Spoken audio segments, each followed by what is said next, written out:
So the Crimson Tide take on Arkansas this weekend in a game that I am very intrigued in for a few reasons. First and foremost, the running back position has been littered with injuries, and we heard from Nick Saban that there are 3 names they've been working out at that position, and I'm interested to see how that goes down.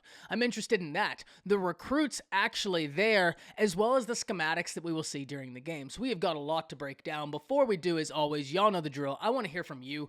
Hop down to the comments, give me a Y for yes, N for no. Do you believe we will see an inspired Alabama team despite Nick Saban not being completely pleased with the effort and practice this week? And let me know what you're thinking.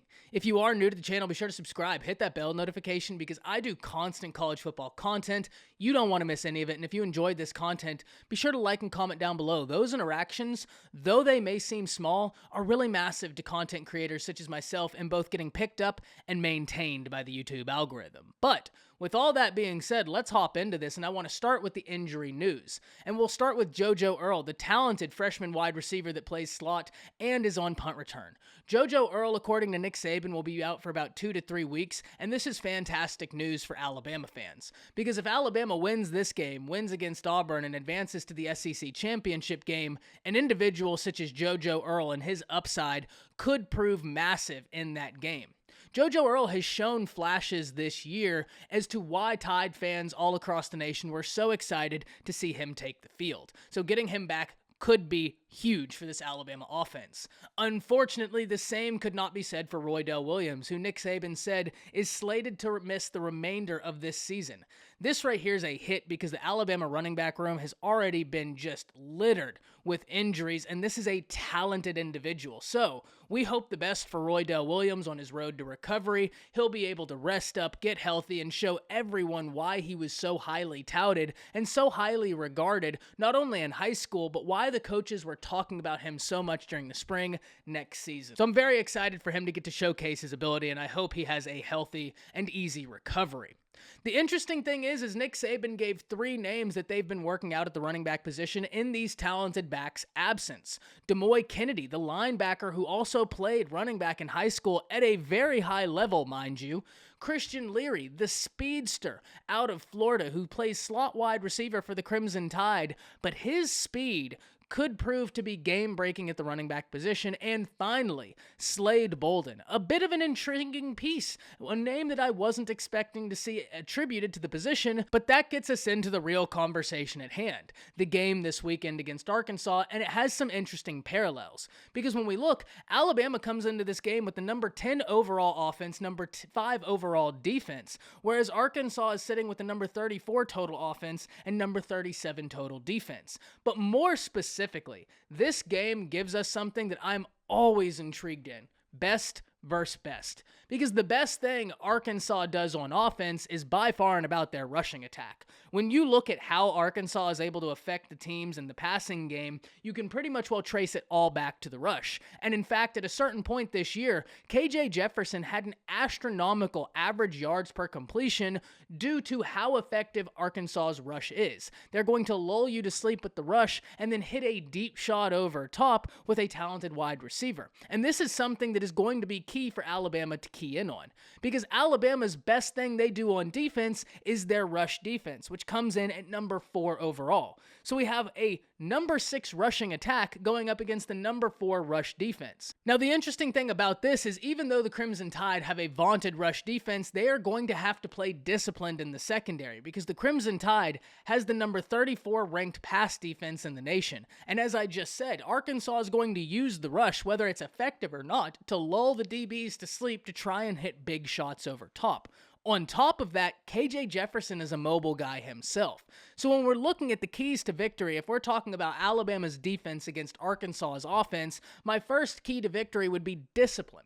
It would be discipline for all units involved, because if the linebackers are able to stay disciplined, if gap discipline is able to be maintained, they can affect the rushing attack. And if the secondary is able to stay disciplined and not get caught with eye candy or not get caught peeking into the backfield, they can help mitigate some big plays down the field that Arkansas really relies on.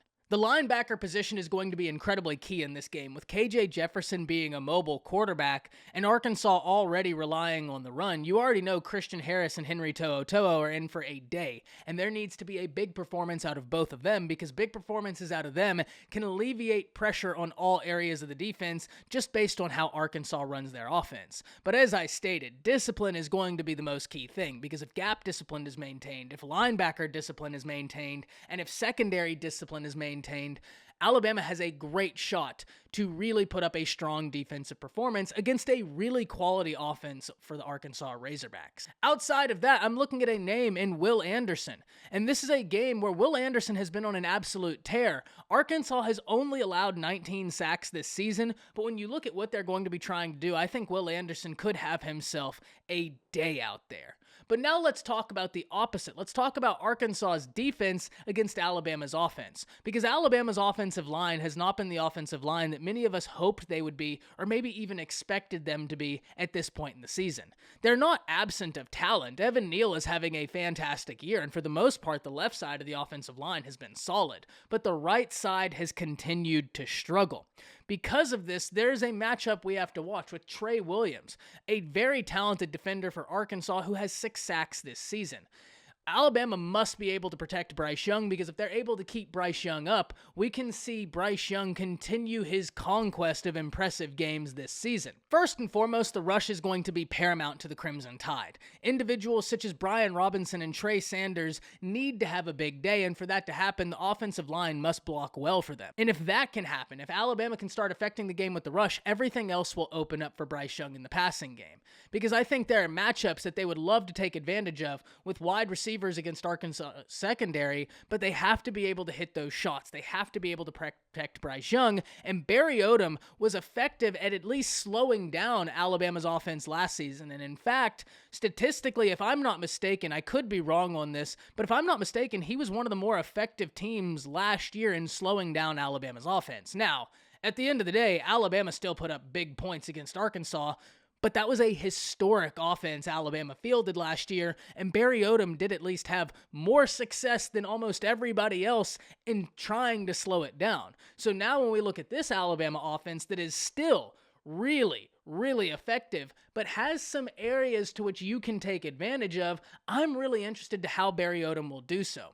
There's been kind of this air I've seen where a lot of people expect for the Crimson Tide to just easily handle Arkansas, and I certainly think they have the ability to handle Arkansas, but I also think we need to recognize this Arkansas team has come a long ways in a short amount of time, and this is a good squad. Barry Odom has this defense right. Sam Pittman has the team inspired, and they know what a game against Alabama does. This is every team's Super Bowl going up against the Crimson Tide, and as such, you need to expect that they're going to come with everything. And if I'm looking at this game, Alabama's offense is one that I'm really intrigued in seeing, especially with how effective Barry Odom has been on the defensive side of the ball. How can Bryce Young go about affecting this game? Because this could be a game that continues adding on to his legacy in pursuit of a Heisman Trophy. So ultimately, I'm very interested in hearing from y'all. Hop down to the comments, let me know what you're thinking about this game. That's it. See ya.